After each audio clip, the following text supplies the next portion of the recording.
Besides the disease that I just mentioned, overall mortality is impacted by vitamin D levels as well. A study that came out last year from our friend, the UK Biobank, noted that people in the lowest quartile of vitamin D serum levels had around a 25% increase in mortality compared to people with normal levels.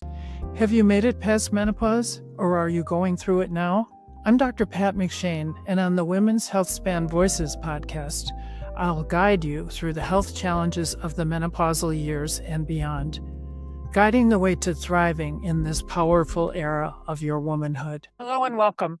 Today we're going to talk about the sunshine vitamin, vitamin D, and how important it is for our overall health. Most of us are probably familiar with the concept that vitamin D is important for our bones and the avoidance of osteoporosis and therefore fractures. But I'm going to tell you today that it's way more important than that. It's important in very many different body organs, and deficiencies of vitamin D can cause many, many different kinds of health problems, including dementia. So I'm going to be quoting from a couple of new studies, and some of this material is quite well established and is older material. During the COVID epidemic, you may recall that vitamin D levels were found to be associated with a risk of being in the ICU. In other words, people in the ICU had oftentimes very low vitamin D levels. And infection risk is one of the things that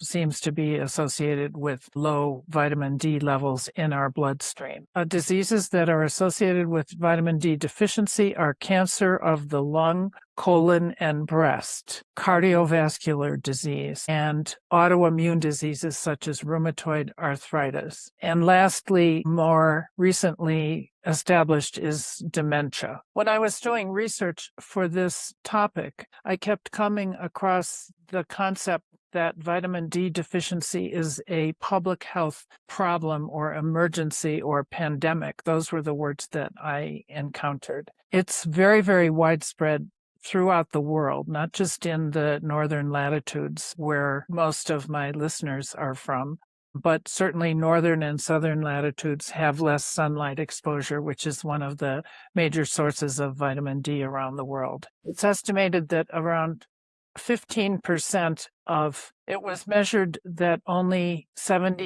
of the studies quoted that only 15% of individuals over age 75 had enough vitamin D in their serum blood level. This may be due to decreased absorption as we get older. People with pigmented skin make less vitamin D when they are exposed to the sun. There are some medications that may reduce our absorption of vitamin D or even our manufacturing of vitamin D in our skin. Vitamin D is present in some foodstuffs, particularly in animal products, and it is supplemented in some foodstuffs as well, such as cereals and breads, but the levels are pretty low and it's inadequate for most people to reach their serum level with only dietary sources. Most of us need supplementation. Besides the disease entities that I just mentioned, overall mortality is impacted by vitamin D levels as well. A study that came out last year from our friend, the UK Biobank, noted that people in the lowest quartile of vitamin D serum levels had around a 25% increase in mortality compared to people with normal levels. And these were older individuals who had been followed for around 10 years on average. More recently, there was a study of more than 12,000 people from the U.S. in the U.S. National Alzheimer's Coordinating Center with a mean age of 71 years. These folks at the onset of the study had no memory problems or dementia, and they were followed for an average of 10 years. Around 37% of them were taking vitamin D supplements. The people who were taking the supplements had about a 40% reduction in their risk of becoming demented over the 10-year follow-up.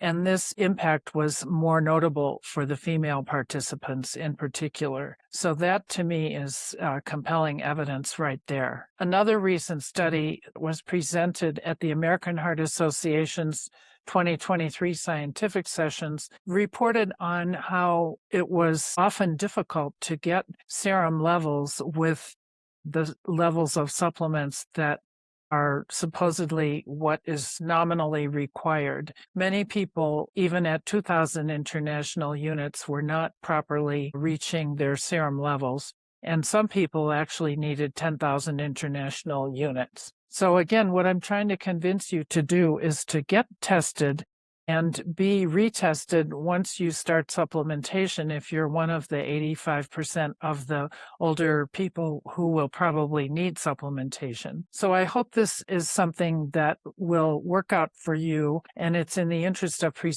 preventing so many of these critical illnesses and overall mortality. If you've had your own experience with trying to get your serum level into a good range, let us know in the comments below, or anything else you would like to know about vitamin D, or anything you would like to comment. If this kind of information is useful for you, and if you enjoyed this video, please like and subscribe. It's great to have you with me, and I hope to see you again soon.